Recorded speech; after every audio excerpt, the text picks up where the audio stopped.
city of Denver, the state of Colorado, you guys have been fucking amazing for the last 10 years.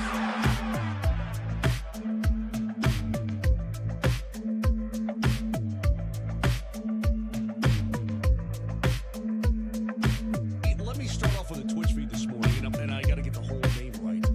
Mile High Hockey Lab.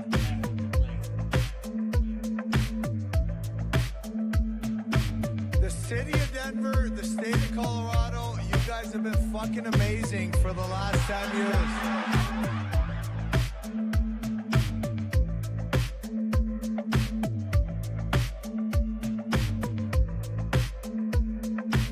Let me start off with a Twitch feed this morning, and I got to get the whole name right.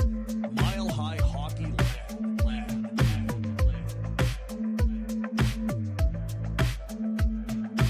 The city of Denver, the state of Colorado, you guys have been fucking amazing for the last 10 years.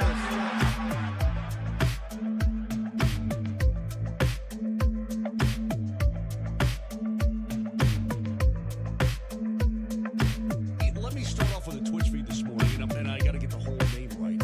Mile High Hockey Lab.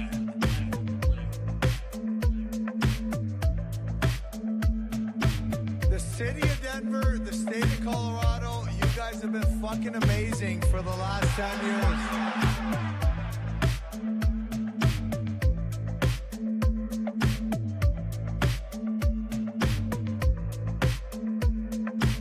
Let me start off with a Twitch feed this morning, and I got to get the whole name right.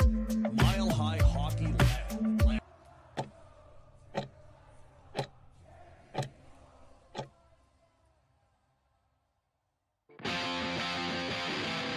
Welcome to the Mile High Hockey Lab.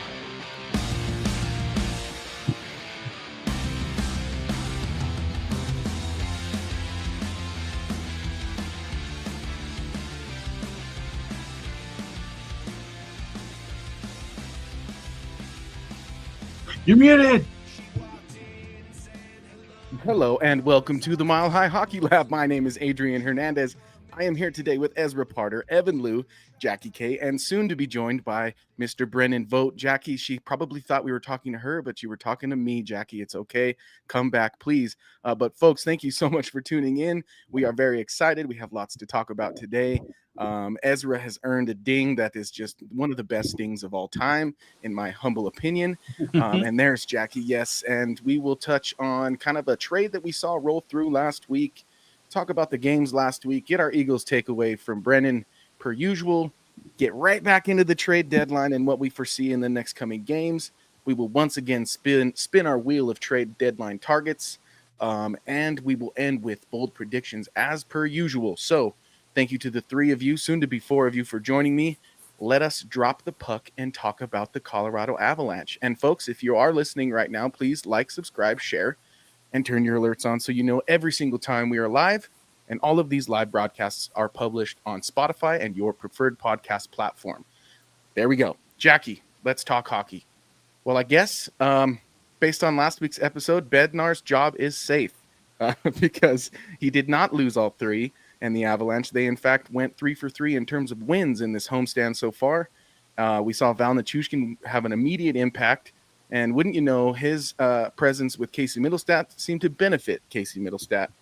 My first question of today's episode is, how does that relationship and Casey Middlestat's performance with Nichushkin affect your thoughts of trading Middlestat?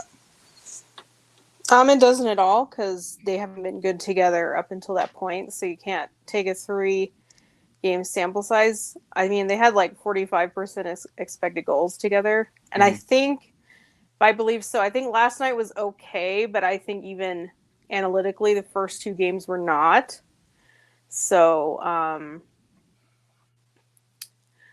don't really think it changes it. I mean, yeah, that line has some better life to it. Maybe even Drouin helps it, but I think his Middlestat's fit on the team, and my opinion of him, it's a long-term thing. So I don't really think much is going to change. I mean, if they hold on to him, sure, they need to get more out of him, and if they can come up with a plan and get more out of him, that's fine. But I don't think that changes him as a player, and so I don't know. For me, I definitely need to see more to think that like that's a combination that's going to work long term. Hmm.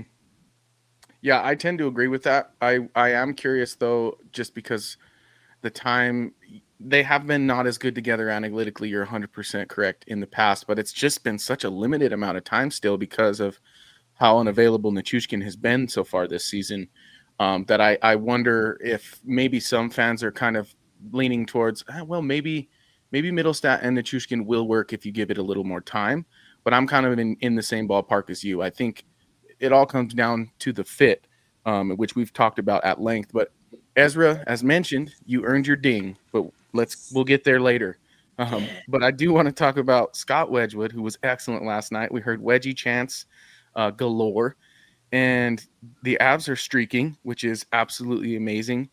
In terms of this streak, how far do you see this potentially going for the Avalanche? Yeah, I mean, with Wedgwood playing that well, and obviously Mackenzie Blackwood playing pretty well in the games leading up to that as well, I think there's a good shot for this to continue for a bit. They've got San Jose, then they've got Toronto, which is a tough matchup. Then they've got Chicago, and these are all at home. So to see them win out the home stand really just means one quality win and two you gotta wins because it's San Jose and Chicago. But then they hit the road and they've got Minnesota and Calgary, which with this version of the Wild, both of those games are bubble playoff teams basically. Then they've got Dallas and then they've got Toronto again. So I'd say between the Toronto games and the Dallas games, there are some potential losses there. And obviously the Avs have shown a penchant for playing down to their competition. So you don't want to write anything off as a win just because it's a win on paper, but they do have some favorable matchups right now. Yeah, I agree with you. It's been such an up and down season that it's hard to like look at any stretch of games and be like, oh yeah, the Avs are going to win all of these. But you did it last week, so I mean, something might be changing a little bit, and I think it is with the return of Nichushkin. Some answers or some questions being answered otherwise. But Evan, you went with kind of the reverse jinx, but nonetheless, and because of your reverse jinx, I have to just hold you to it. I'm curious. Were you seeing something that actually had you worried before you pulled that Uno reverse card? And are you also worried about those ups and downs, or are you optimistic that this up will last a little bit longer? If I'm being honest, I was worried that like it was going to get real bad. It was, I guess, a pseudo reverse jinx because I didn't really mean it, but I'll take it, right? You'll take it whenever that happens. And I think it's kind of been touched on already that like, especially last night's game against the Penguins was not a good one. That was not a great game. Friday's game against Minnesota was pretty good. That was a good one where you come out and you're going against a division rival who you're chasing in the standings and you get 2 points, right? That makes next week's game against the Wild once again that just more important because they're still chasing them, right? So it is a good stretch of games, but you obviously need to be aware that like we said, Toronto is coming into town. That's a really good team that you're going to have a hard time probably playing against. And don't put out San Jose. They just beat Toronto in Toronto earlier this week and destroyed Buffalo the next night too. So they're kind of feeling it right now too. San Jose is, and you got Macklin Celebrini, and we all know that Chicago is always ones up the Avs every once. I think in a they while. lost So definitely twice this year, didn't they? Yeah, exactly. So that's what I believe. Vaguely Sober brought it up already. Said, remember last time Chicago won? Exactly, and so that's why I'm not looking at like you said, I'm not looking at any stretch where it's like, oh yeah, these are wins, right? But when you're also looking at this season-long 6-game homestand, this is a great opportunity to do that, right? So they're 3 for 3. If they go 6 for 6, that's pretty damn good, if I say so myself. Yeah. But I'm not calling that yet. Well, I mean, I'm with you that like that's a good way to put it in terms of just kind of not knowing, but if there was an opportunity to string some along, now's the time, given that 6-game long homestand. And I do want to say hi to Vaguely Sober, Anthony Pacino, and Peter Mann. Thank you for joining the program, and hello. And I also want to say hello to our good friend, Mr. Brendan Vogt, who has now joined the program. Brennan, you've been working your butt off, man, following those Eagles, and I'm curious, what's your Eagles takeaway this week for us? And then if you could, after that, give us an update on what you've seen from Josh Manson. Well, fight for first place on Eagles. Yeah. First off, which is amazing. Sneakloth had been saying that this was something that they'd been talking about at the beginning of the year, so they knew that they had the team to do this, and the fact that they're following through with it is something else. They were close last year. I think they just didn't have the chemistry. The injuries didn't help. They've had 3 good goalies in net to help out with it, and then of course scoring has just not been an issue at all. So they play tonight, and it is against Bakersfield, who's not a great team, but can be a heavy team, just like Edmonton can be. I imagine that, right? Mm-hmm. And but unfortunately, Coachella Valley, who is a point ahead of them in first place, plays the Wranglers, who is behind the Eagles by a point in third place. So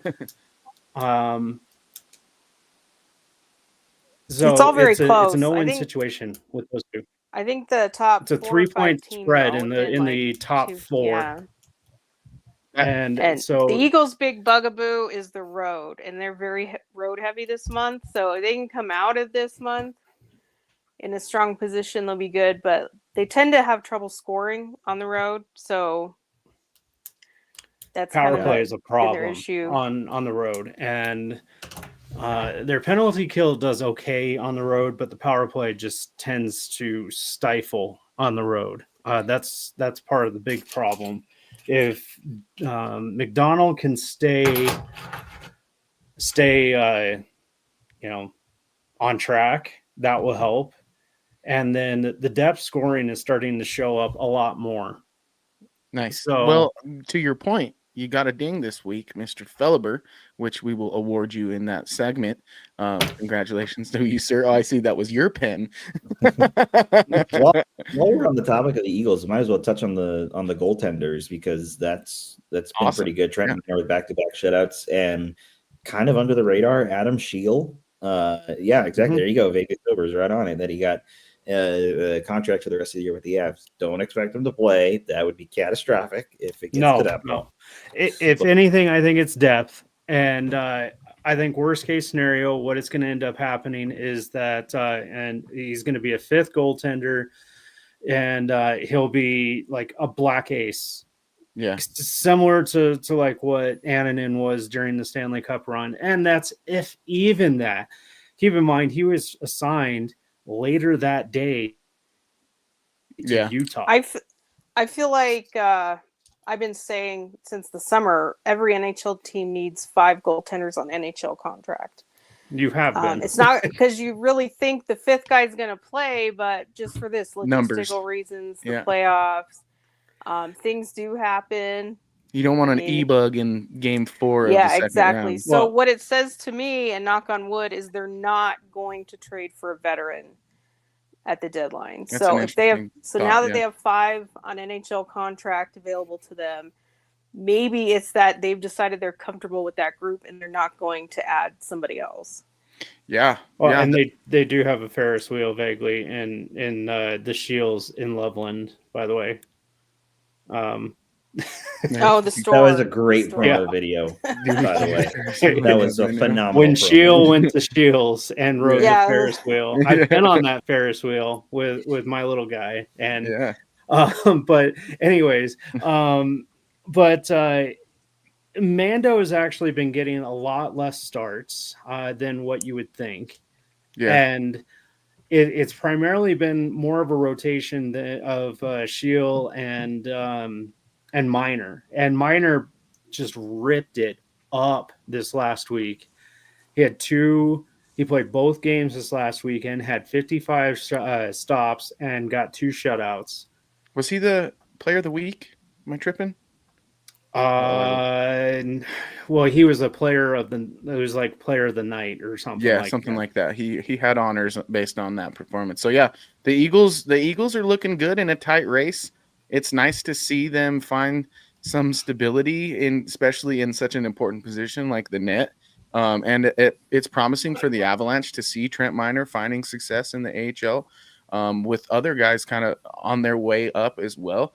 I think the Avs are in a good position, but let's talk about some of the places where the Avs aren't necessarily in a good position, which is injury wise.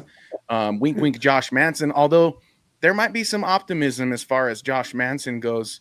Brendan, what have you seen? I know we got word from Altitude today that and Jared Bednar that he's a possibility tomorrow. How confident are you? Well, he's practicing with the team for the most part, and so I think he is. He's like that close. Yeah. And so I think he may need one more practice or something like that, and that may have been this morning when the rest of the team was off. But he'll probably practice with the team tomorrow, see how it feels, and then they'll make a decision. Then is my guess. Okay, well that's exciting because honestly, just getting the Avs like almost darn near completely healthy would be quite a phenomenon. Something that I'd be excited to watch. It is And at that, any time. It's actually yeah, shocking that they might yeah, be able to roll out everybody. We'll see how long it lasts for, but I mean, especially when you hear around the league, things like Jack Hughes, the Minnesota's weekly injury, on and on and on. Like this time of year, nobody is healthy, so that's a huge advantage for them as long as it lasts. yeah. And Jackie, speaking of advantages, oh my goodness, Val Nichushkin, he is the X factor. It's we reminded every time. I liken it to like a relationship, and he's showing us the highlight reel again, and we are falling back in love with Val Nichushkin. But does his health and his performance being good, and that he's now healthy, does it seem like he would be valuable enough on the trade market to maybe offload that risk, or has that sort of thought just not even crossed your mind based on how successful he is with the Avalanche? For me, I don't think there's any realistic move that makes the Avs better. I know that other people have suggested it, so I think it is a thought out there in the fandom. Like I'd say, I just don't know what realistically makes them better. He's such a unicorn type of player, impacts the ice, he fits the system like a glove. Like, what are you hoping to accomplish by moving him? I guess would be the question. Is it just like the unreliability that who knows if the other shoe's ever going to drop again? Or I'm not that worried about his injury. It's just one that happens when you haven't played a lot. I don't think there's anything like, oh, he's going to have Varley's groin for the rest of his career or something. I'm not worried about that. The other thing is I think he has 4 years left. It's hard to move term in the league. Now, we're going to see a bunch of it in the next few days, but usually don't get top return. You're not getting the best return when somebody has a lot of term because the other team is taking risks, etc. So it hasn't crossed my mind just because I don't see what the Avs accomplished with it. And what do they want to get rid of? Even one more cup winner? Like they have 7 left. Like, like are we trying to get it down to the bare bones too? Like what are we trying to do here?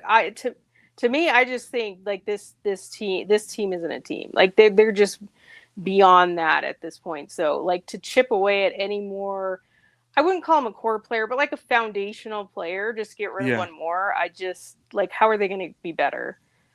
I think he's as close to a core player that isn't one as it gets if he's not one. You know what I mean? Like, and it's proven every time he's back in the lineup that he's incredibly important to how this team works. I think he's most important to, obviously, we see it show up on the power play, as weird as it is. Obviously, there's underlying statistics that kind of point to maybe other contributing factors, but you can't argue with the fact that when Nichushkin is in the game, typically the power play is working better. And I think that alone makes him a little bit too valuable to move on, because as we've seen, the special teams has really been hit and miss this season. And in the playoffs, when penalties are hard to come by, you need to cash in on them if you are on the advantage. So I think in this moment right now, it could even prove as like a great place for Nuke to reinstill confidence in the organization and organizations beyond if he is unhappy or if the Avalanche do want to mitigate risk and move on from him. Him making it through the playoffs and having a good showing from here until then, I think would go a long way towards that being a more viable option. But Ezra, what are your quick thoughts on the Nuke? Have you given any thought to that? And I want your quick reaction to the trade that brought about VC and Lindgren to be Colorado Avalanche. Yeah, I think it'd be, like Jackie said, it'd be really, really hard to find an upgrade over Nichushkin. So if you're moving Nichushkin, you're losing that deal most likely. And they've already had to do that once this year with Rantanen. So we like the return for Rantanen, but it is undeniable that the best player is the one who left. You can't be making too many of those trades if you're going to contend, and that's what this team's goal is. So for me, a Nuke trade was off the table when Rantanen went out the door. Yeah. That's how I feel about it. I also didn't think Rantanen was going anywhere. So what do I? Neither did I, obviously. Yeah. But then as far as VC and Lindgren go, I mean, Lindgren statistically looks like a disaster, but I think that's because of his usage. And I think when used properly as a third pair, sometimes second pair defender, he got 20 minutes last in his one game with Colorado, which is a lot because there were some penalty kill minutes there, and there's a Manson missing. So, but I think if he's being used to shut down the middle six of other teams instead of the top line, I think he's going to see a lot more success than he did in New York. So, I'm happy to have Ryan Lindgren here for the cost of Calvin DeHaan and a second. That's not bad. Parsonen and a fourth for VC, which I know that's not directly the math, but that's how I'm thinking about it. Parsonen and a fourth for VC.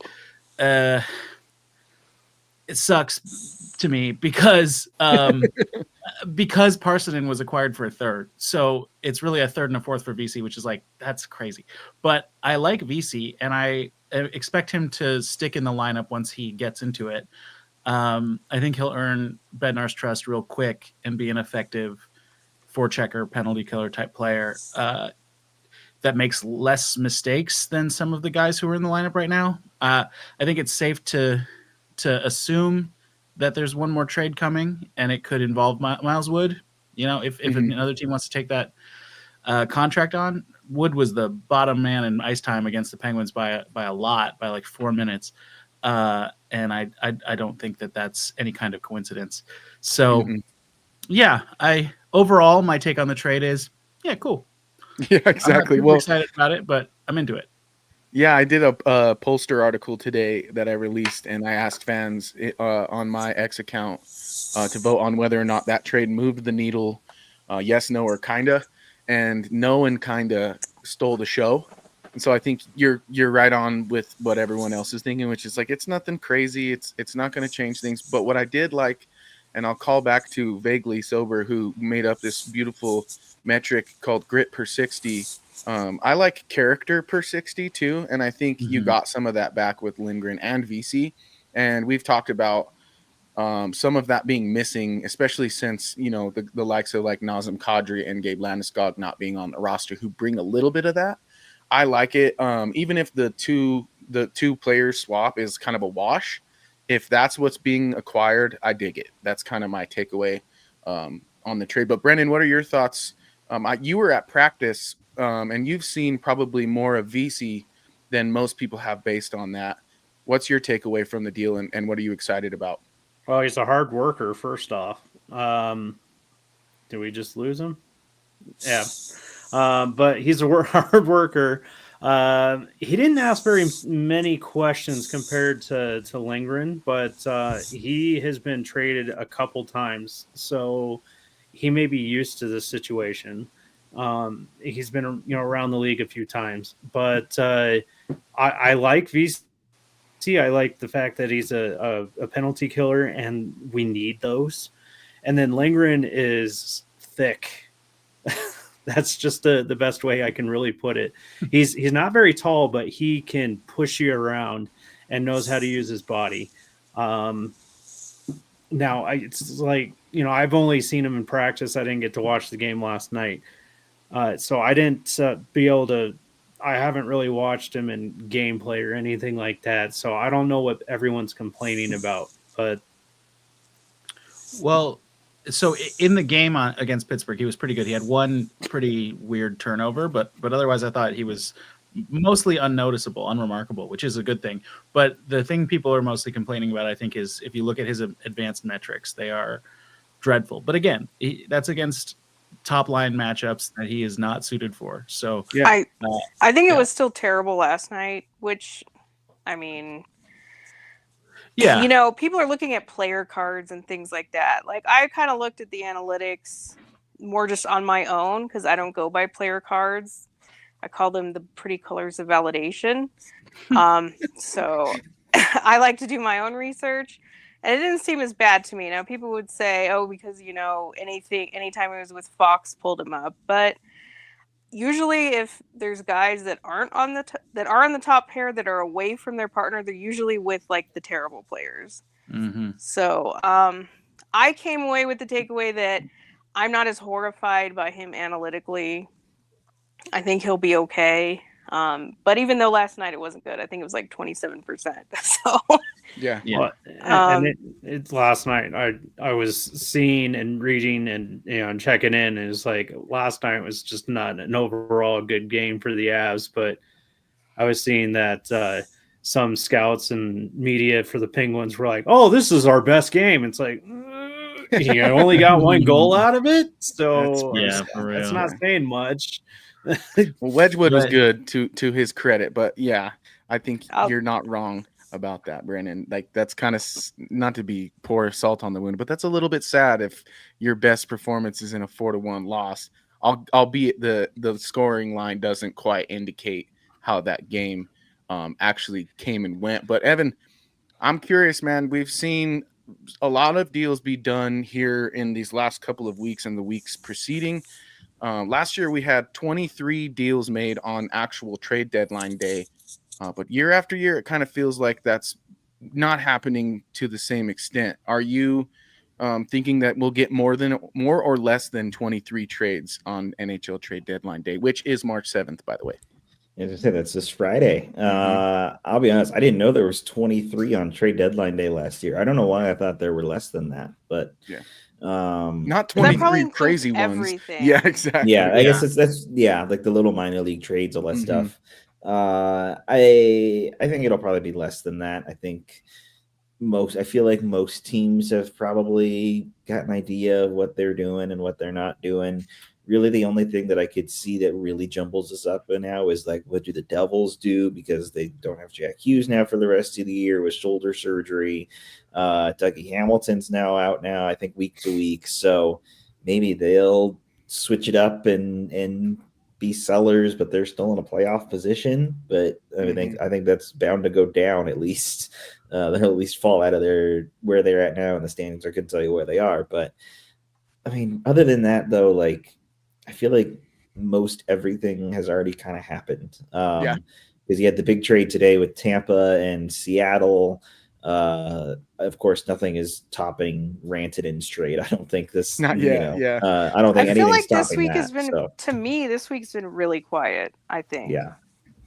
Compared to the week before last year, I would agree with you. But I do think like last year kind of set a precedent that I at least didn't really see coming, because it kind of backed up a year before that was sort of the same, also not to the same extent, but like these deals are getting done sooner and sooner. I mean, if the Avs don't do anything at the deadline, in my mind, they've already made a ton of deals. So I'm curious just kind of how that will sort itself out this season. And I'm also writing this question specifically as a calling to the universe to drop an Avs trade right now while we're on air, so that we can break that news to the over 1,000 people who are currently tuned in live. So folks, thank you. I've been checking. If you see me looking down, you can see me refreshing. No. Crosby just got went. Yeah, hang on. No false news around here. Don't you dare tease me like that. If I could mute that name, like, and everywhere, like, Yeah, for spoken, written, I would. I thoroughly enjoyed playing the part last night on social media. Yes, I exactly. enjoyed it. Well, that leaves us with one thing to do then, and that's spin the wheel of trade targets and hope to God, for Jackie's sake, that it doesn't include or land on Sidney Crosby. But I promise you, knowing me, he's 1000% on this. Let's just pray we don't land on it. All right, that's what we're gonna go with. But let's spin that wheel and see where we get. I was going to ask if this wheel's been updated, but I don't know if it has. Well, and I heard that Crosby stuck around in Denver last night. And the sources, trust me, bro. Rasmus I can. Ristolainen. Sure, ahead, I'll Jackie. take this. Yeah. Well, I didn't give my opinion on the Lindgren deal. Oh yeah, let's hear that first. To me, that's like their top four. Like I've been saying, well, they need to get a top four. So that's, to me, he's replacing Manson in the top four. So Manson's going to be the 5, and Lindgren's going to play as the 4. Now I know Manson didn't play in the game to really test that, but Lindgren played a lot more than the bottom pair that he was listed at in the lineup. So I think we're going to see that. So to me, with this Risto idea, they've already made that deal. They've already filled the hole. They've got their new top 4 defensemen. I'm trying to get a gauge on if they're actually going to try to retain him. Might depend on if they just spend all the extra money on Drouin or not. Right. But, and I agree with Ezra about like the VC part is just so needless. Like, I don't know. I don't see how you get that much better going from Parson to VC. Not that I was very high on Parson, but just goes back to, at this point, constantly adding new players. Like, how are you getting better? You're not going to marginally get better on the ice because you continue to have this upheaval. So it's crazy to me that you liked him enough to spend a third to get him, but then you're over it 2 months later. Yeah. So, and people would say, well, McKinnon and Makar, every year they're here, you have to do right by them and you have to spend all these picks. You have to build the best team you can build. Like, remember, we got Blackwood for a second. So people say, oh, second, they're never going to use it. That guy's never going to play on the team. Like, they used it to get Taze, Lehkonen, Manson, Blackwood. Seconds are not irrelevant. So, yeah. So I don't like rental trades for this reason. I mean, we'll see. Like I said, I could see a scenario they want to keep Lindgren because I think they know Manson's best use is a 5. But can they afford to pay a 5 what they're paying him? So we'll see about that. But I just, I mean, rental deals. That question comes down to how much they end up having to pay Lindgren, I think. Yeah. But, yeah. So as far as Ristolainen, I just think they've already made their deal. Not the biggest fan of him. I know he's sort of rehabbed his value, and I think he has term as well. So I'd be very surprised to see them interested. If they're going to get any other defense at this point, maybe just swap out Malinsky for a bottom pair guy they like better, but I doubt it. Right, and keep in mind they've also done 7 trades since free agency. Right, like how many more do you? That's what I'm saying. How are you really truly getting better by constantly making trades? You're just, it's not a team. Like, these guys don't know each other. Are they just Lindgren and Middlestat are best friends? Well, I mean, Middlestat's still here. Jackie, I tend to agree with you, but that's why I sent out the poll I sent today, which was if the Avs did nothing, would you be dissatisfied? And 70% of fans said they would be dissatisfied, and I do think could maybe just be as simple as one deal. But I'm gonna spin this wheel again, and Evan, I want you to react to this one, okay? It's always the dream, right? People love the deadline because, like, the miracle is going to happen. Yep. Oh, do it. Here we go. Great. I want to talk about this because I got heat for this. Well, you're going to have to say my piece here, too. I'm muted for this one. I got heat for this. Yeah. No, the Colorado Avalanche should not trade Cal Ritchie. Yes, he played 7 games in the NHL. He was not great this year. I'll give him that. He's 19 years old. He has been blowing it up in the OHL. All right. He is an NHL future player. He is 100% a part of a future NHL organization. And I hope it is the Colorado Avalanche because they need an invigoration of youth in that team. He is something that they can build around. He is something that they can, kind of push forward and I guess sort of, for lack of a better term, elongate this window, right? They can extend it a little bit more.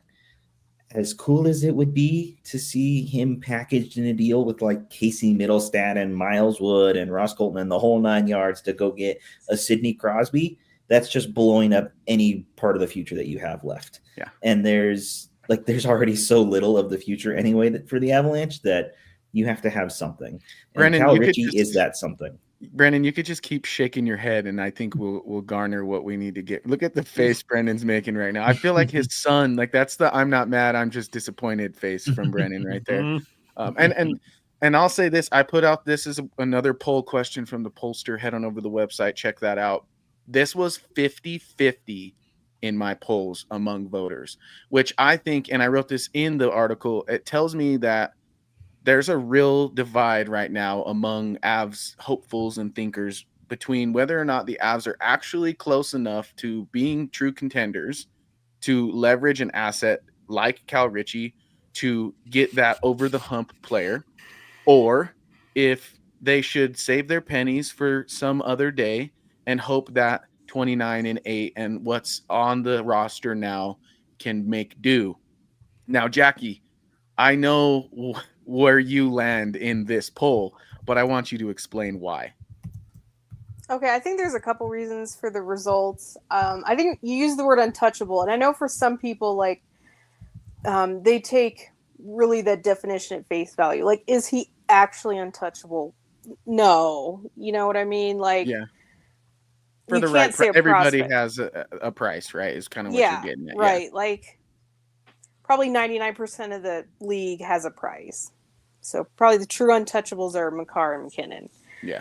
So, I think you might get some no's just for that. People saying a prospect's not untouchable, but I know what you're getting at. Like, like is he on the board basically? Yeah. Right. Is he realistically available? Outside of anything where you're like, okay, that's insane. Yeah, we have to take that. But, exactly. Yeah. And also, I think some people give prospects a hard time. Like, he was in the NHL, he wasn't mind-blowing, so he's not good. And a lot of people have that opinion. I think they value him less because they saw him in the NHL, which I would argue that, the two that he played with, Parker Kelly and Middlestat, was, oh boy, what a ride that was. Yeah. And he still managed to score a goal. Yeah. So, I don't know. My argument that he just wasn't good, I would have a discussion about that. But I know that's not the point here. But I also think that drives a little bit of like, yeah, we can live without him. So, but I agree with Evan. You can't throw away the future. And I'm glad that you included my tweet in your article. Yes, I think you wanted me to bring this up. Yeah. Now, I looked this up last week. So if my numbers are a little off as of today, I apologize. But at the time, every single team ahead of the Avs in the standings had a 23 and under forward top 5 in their scoring, except for Edmonton, because we know they're run by dinosaurs. That's probably why they won't win the cup. But I think it's pretty clear to say this is how you get ahead. And I think the Avs, their only shot at this is Ritchie. They're not going to draft anyone. They're not going to get a miracle out of the third round. He's their chance of a guy. He probably won't be that guy next year, but in a year or two, and we're talking top 5 in your scoring on a good team, that's impactful and that's important. And so, I mean, you look at some of these teams that were notoriously old, like Dallas, Vegas. Even they've been so vet focused. They even managed to get a third rounder that the Avs passed on twice in the third round. And they got him in the top 5 of their scoring. So this is clearly how you get ahead and you maintain that. So well, we know that better than anybody, right? Cale McCarr, Nathan McKinnon, Miko Ramsey. If I we can had add on to Byron this back too. then. We won the cup. We added 20. Don't think he was top 5 in scoring, but impactful, right? Like these ones that I'm all mentioning are forwards. But you look at Minnesota, they have Faber. He's not top 5 in their scoring, but he's very impactful for them. Yeah. So, what were you going to say? Yeah, I was going to say, if I can add on to this, because we're looking at this, of course, from a statistical, does he fit into the system perspective, all that sort of thing. Look at it, too, from a business and financial standpoint. You have a great player, or a player who can be great, right? Who's on an ELC and is cheap, right? Mm-hmm. That's something that the Avalanche have kind of had to mess around with a little bit the last few years when it comes to availability of like Gabriel Landeskog and his $7 million in LTIR and all those other things, right? That was why the Avalanche have guys like Miles Wood, like Parker Kelly, who are cheap, and at least on Miles Wood's case, has a lot of term and have contracts that can be, kind of flipped, I guess you could say, right? Cal Ritchie gives you an opportunity to kind of build from the ground up at a cheaper price, but then also can bring that scoring as well. And that's something that is really crucial, nowadays, right? The part that worries me about all of this is all of the things that you just listed are why he's attractive to other teams. And that's the mechanism that will exist that allows management and Colorado to go, well, he's the only person that's going to get this. And I'm afraid the deadline's scary. Yeah, it's that's why it's horrifying, because like, he's a prospect. We don't know he's going to be that guy. We don't know he's going to be great. But like I said, he is their only chance at it. There is no other player that is going to even have a possibility. We'll put it this way. Taylor McCarr is doing great in Maine right now, but he's not even close to being Taylor McCarr on the is same turning level. 24 years old this month. Like, that's great that he's had a great season, and he'll justify if he gets a contract offer. He's 24 years old in the NCAA. Right. Mm-hmm. And I guess, Ezra, I just want you to touch on it just to end things. Cal Ritchie, he's not trade bait to you either, basically. No, he's not. He is someone who you can only move if you're getting a long-term top 6 commitment. Whether that's somebody who is going to resign or somebody who are trading for with a long-term contract, but those guys don't move for just a Cal Ritchie. It's not a realistic situation, in my opinion. If people are talking about like, oh well, what about Ritchie and picks for Brock Nelson, for example? Brock Nelson, that's horrible. Brock Nelson is a guy over 30 already, 33. 33 even, older than I even was 33-year-old in the league. Right. Who he looks 40. Exactly. It looks like he survived the Vietnam War. I mean, it's just you can't make that trade, because that says we want to win this year and then we don't know what we're going to do next. Trading is always about both this year and the future, no matter whether you say your team should go all in or what. Like, it has to be about both. There's no guarantee that one trade is going to turn you from a playoff contender to a Stanley Cup winner. You have to be hedging your bets. Ritchie he may not turn out to be anybody, but you can't take that risk. Yeah, well, there's only been one trade like that, and it was the one for Patrick Waugh. And he had already won Stanley Cups. He basically, was a champion and was going to be a champion wherever he went. But you're right. That sort of thing, it just doesn't happen, because what you just described is like, can you trade Cal Ritchie for what Cal Ritchie should realize and become? And that just doesn't work that way. I mean, I remember the argument that McCarr should be traded for Carlson. Yeah. Which, God, can you imagine? Oh my God. Thank God they didn't do that one. There's 1,800 people tuned in live, which is so awesome. You guys. Excuse me while I throw up into my cup. Just even thinking of McCarr. I'm so sorry. That was the same argument at the time. Why hope that McCarr, which I know is crazy to use McCarr because he's the best, but at the time he was a prospect, and it was like, okay, well, why you're hoping McCarr becomes Carlson? Why not have the Carlson right now? And this is exactly why. Not that I think Richie is going to be a generational player, but I think he absolutely could be that guy that's top 5 in your scoring 2 years down the line. And Carlson is such a perfect example to illustrate this, because the team that did trade for Erik Karlsson is the San Jose Sharks, who then destroyed any hopes they ever had of winning a cup. That team's whole building strategy was acquiring old players, and it never worked. I'm a big Joe Pavelski fan, as everybody here knows. I wanted that team to win a cup so bad, and every year they made a dumb move that brought in an older player, and they didn't win, and it was so frustrating. And then they trade away really good young players. Exactly. Exactly. And it just decimated their farm system. 100%. And the Avalanche can't make that mistake. And I think that they're not going to. I really believe, like, the way that they have been making moves this year and last summer is a clear focus on getting younger. And that excites me. Yeah. I think they always want to stay around like the McKinnon-Makar age. Like, I think so. As they've aged, the age that they're looking at is moving up, but they're always looking for that sort of between 2013 and 2017 draft classes, I think. Yeah.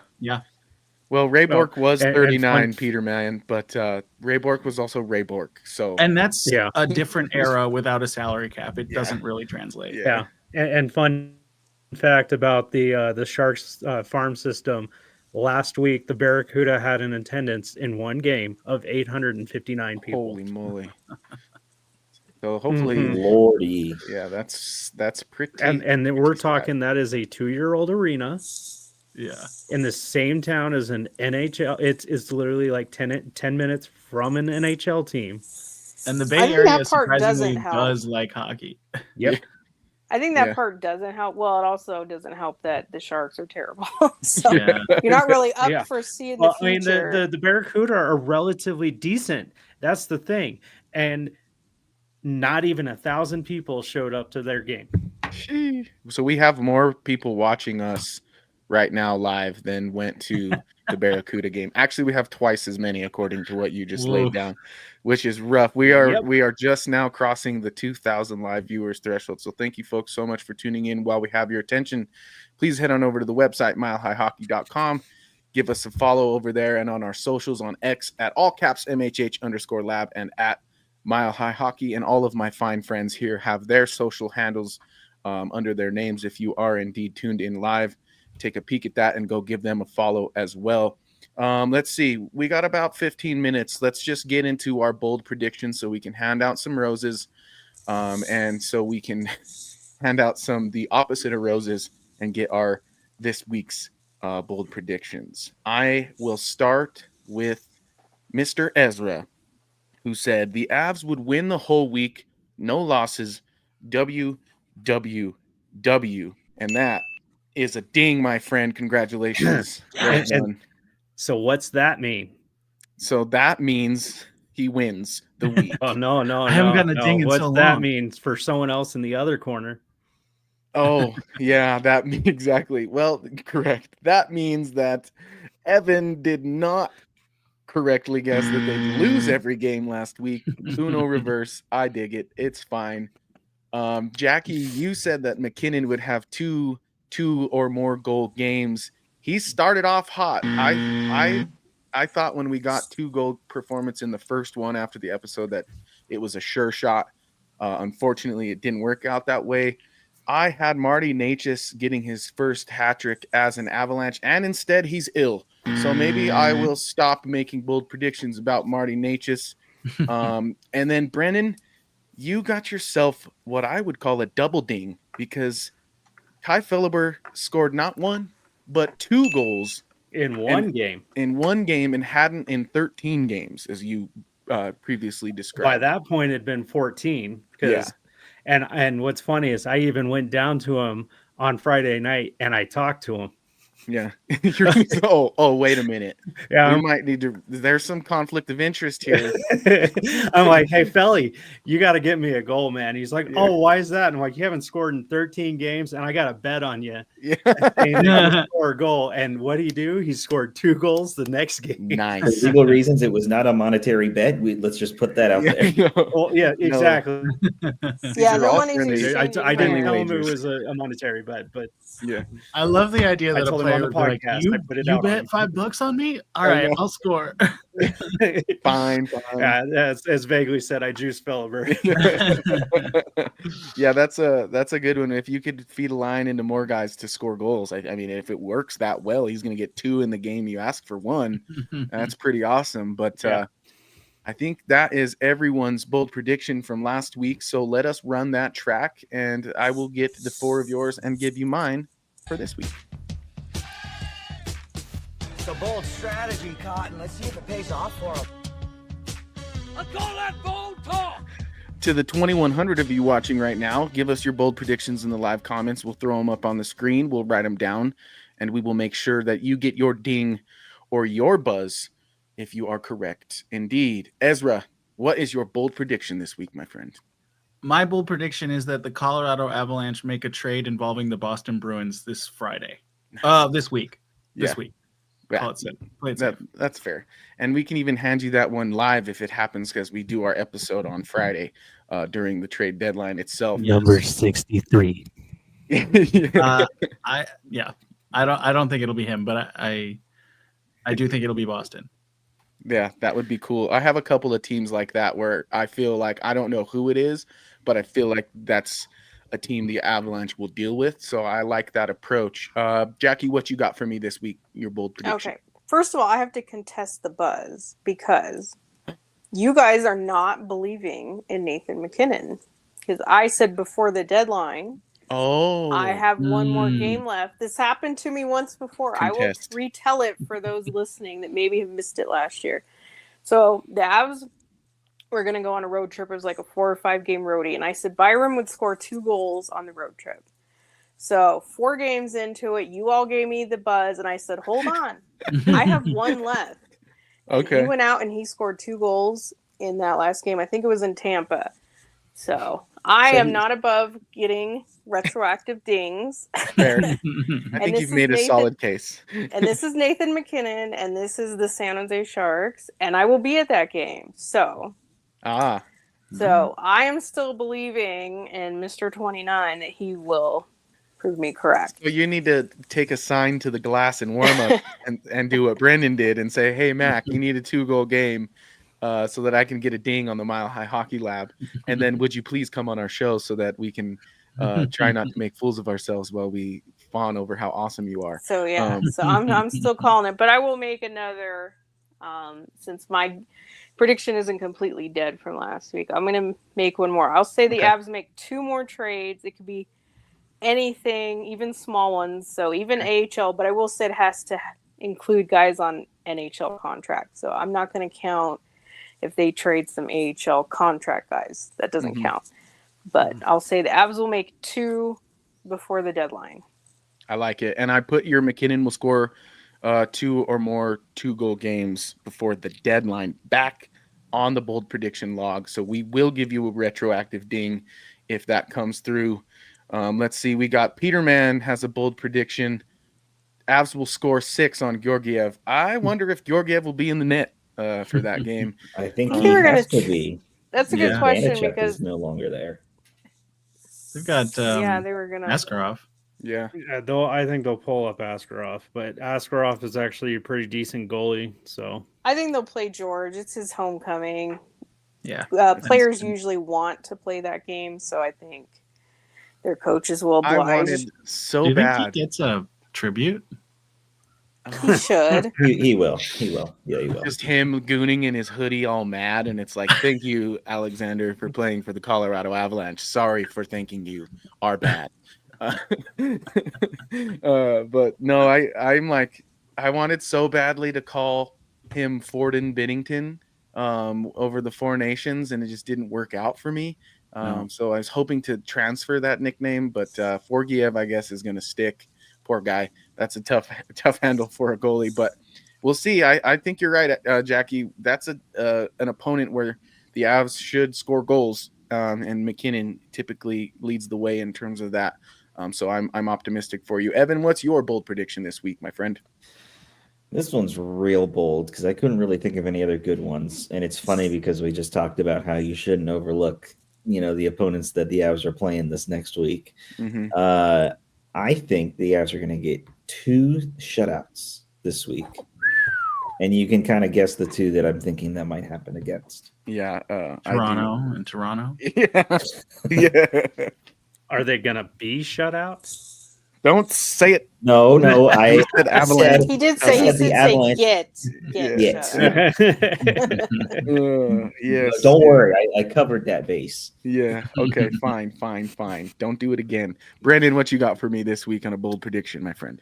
Redemption for the Eagles. They got swept in Henderson last time they were there. I think they are going to sweep in Henderson, especially since they are like on fire lately. Yeah, it'd go a long way to ceiling first. Would be awesome. Yeah. Very cool. I got that one down. And so that just leaves yours truly. I will say my bold prediction this week is that the Avalanche trade Cal Ritchie. And I hate making it. This is a good reverse jinx. Yeah, that's what I'm kind of hoping for. But I'm also, this is like pessimism seeping into my soul. But I just think if they have any inkling of being close in their minds, and they find somebody willing to give them somebody to stimulate the top 6 in terms of scoring and otherwise, that he's not off the table. So I hope I'm wrong, but that's my bold prediction this week. I'll say I'm not. It's not going to be like an official prediction, but I'll say if that comes true, it's because he's going with Middlestat. Yeah, I would agree. It'll be as part of a package, I think, obviously, and I do think Middlestat going along with him would make sense because of it would have to be, in my mind, somebody pretty damn good. A big upgrade. Yeah, exactly. So that's my bold prediction this week. Like I said, I hope I'm wrong, but it'll be the hardest and most painful ding I'll ever earn if it happens. So, folks, if that happens, I officially will stop watching Prospects. I'm 100% done. Yes, fine. Because there's nobody left, literally. Yeah. Well, that's Buyayev slander. Yeah, I mean, yeah. Well, that leaves us with one final thing to do. And Vaguely Sober, you've brought it up. He says, "Isn't this Evan's last bold prediction?" I'm not sure if it's his last bold prediction. I'm going to try my best to get Mr. Evan back on this show at some point. It's going to be my job, and I'm going to succeed at it. But Evan, you are heading on out from the Mile High hockey world. It's been an honor to have been led by you, and we appreciate your time and your effort. And so I do want to give you the floor and let you do a sign off and thank the people in the community who've helped you along the way. Yeah, no, obviously, thank you all. This would not have been possible without all the people that I've been with and have kind of been there along the way. I kind of wrote about it this morning in my little press release announcing it on milehighhockey.com. But I started here October 2020 in the middle of the pandemic and was a college sophomore. It was like no idea what the heck I'm going to do, and was just like, screw it, I'll do this because I saw a post saying that they were looking for people. I was a media studies minor, and I was like, what the heck? Like, we'll see what happens. And 5 years later, 6 seasons later, covering a Stanley Cup, here we are, and it's awesome. I will preface that I'm leaving the site anyway, like the writing aspect of it. The Mile High Hockey Lab has kind of been its own little entity separate from SB Nation and Vox Media and all technicality. So we're kind of just been independent going on our own. So I have no contractual obligations here. Yes. So the plan is that I will be here for the rest of the season. Wonderful. At the very least. So luckily that will not be my last bold prediction. Don't you worry. But it's at least on the writing side of it anyway. It's all done from here. Okay. With that being said, though, this is not the last time you will see me covering the Colorado Avalanche. I will say that much. These four know what I'm up to. So don't spill the beans. But I was gonna ask. I can't. You didn't tell me. Yeah, don't spill the beans. These four know what's up for me next. And all I will share is that I'm moving on to a pretty reputable Denver sports media company to cover the Avalanche. So I'm looking forward to it. Well, we wish you nothing but luck, and if you do indeed get a seat out there, I will be texting you, and you'll get annoyed by how often I'm texting you. So I hope you're prepared for that with this new opportunity. But yeah, man, we love you around here, and you can't get rid of us, especially on the Mile High Hockey Lab. We love to have your opinion and keep that sort of thing rolling on into the future. And I'm happy to hear that you're going to be sticking around with us for at least the rest of the season at a minimum. And I like how you put it, no contractual obligation. That's a good way to put it. But do the three of you want to say anything to Evan or anything like that? Now's the time. Sure. Yeah. I mean, Evan, you gave me my opportunity to start writing here. So I owe a lot to you. It's been really fun. And, it's been great working with you. I'm excited we get to keep talking at the very least. It'll be nice not having you edit my words anymore. Not that you've ever changed a single thing in any of my articles, but yeah. But yeah, man, I'm really excited for you. I'm happy you get to pursue an opportunity that you want, and it's been a pleasure. That's awesome. Just looking forward to see what you do next. Yes. Yeah, and I should say the Mile High Hockey will be in very good hands going forward. You'll hear more about it down the line, but it'll be in good hands. Don't you worry. Yeah, baby, we're still going to the moon. And if you ever circle back to us, we'll be right here waiting for you, handsome. And Brandon, go ahead. So a little bit of an announcement on my end too. First off, it's not my last show either. And I don't have any contractual obligations with Mile High Hockey's the show or anything like that. Oh, but my role is going to be changing a little bit. There we go. Gotcha. Yeah, so my role will be changing a little bit.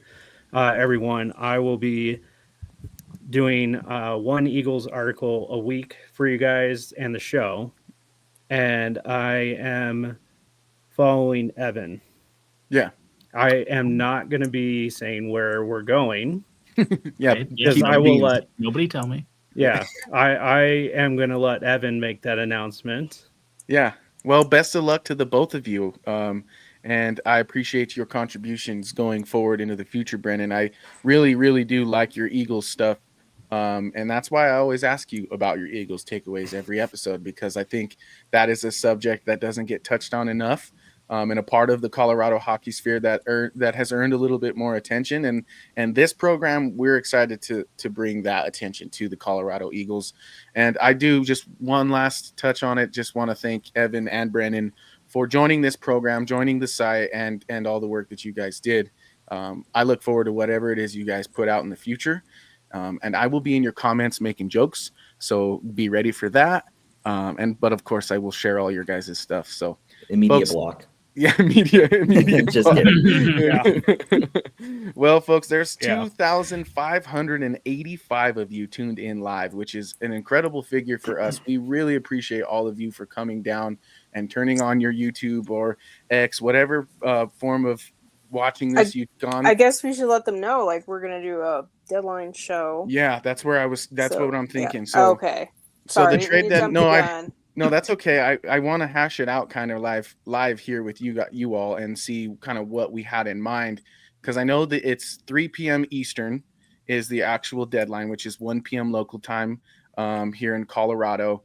Typically, the trades roll in slowly in the beginning of the day, and then like all at once when the deadline comes and goes. There's even trades that clear after the deadline. So I'm thinking maybe like 30 minutes before the deadline closes, and then about an hour long after that. Does that suit you guys? That's what I think too, because I either like way early when it's just starting, or I agree. I think later is good, because I also probably will have to go to lunch at some point. So you mean you don't want to go live at like 6 a.m. Eastern time when I'm on a flight. Like, what are we doing here? What was that? 2 years ago, we went live for 7 straight hours. Yeah, and I didn't awesome. eat. I'm like, oh my god, I need to eat so bad. But so Yes. yeah, if you're saying like 12:30 Mountain Time. Okay, so yeah, that would be good. We'll discuss more off air, but there will be something coming. Don't you? Yeah, worry, we have all these listeners. I wanted to, Yeah. make sure that they know what our intention is if they want to listen at that time to come find us. Right now, it's feeling like 12:30 p.m. Mountain Time is when we will probably launch our trade deadline extravaganza, Jackie's trade dreadline extravaganza, and we will just hope that we don't end up being right about my bold prediction. And yeah, so. I will punch you. I will drive down to your house because I know what town you live in, and I will find you. I'll be like, tell my wife, hey, if you see this crazed man come through, it's Brennan. Don't answer the door. If he's screaming about Cal Ritchie, you know who it is. But folks, thank you so very much for tuning in. We have written down everyone's bold predictions, and we will get this podcast published onto our Spotify and your preferred podcast platform just after the show. We will let you know when it's available. And of course, we will send out more correspondence and announcements as it pertains to our trade deadline coverage. It's going to be exciting. We have plenty of things to talk about. And this season is just getting into the meat of what is NHL hockey. So folks, once again, thank you so much. On behalf of Evan Lou, Brennan Vogt, Jackie K, and Ezra Parter, this has been the Mile High Hockey Lab, and go Avs. Thank you for tuning into the Mile High Hockey Lab.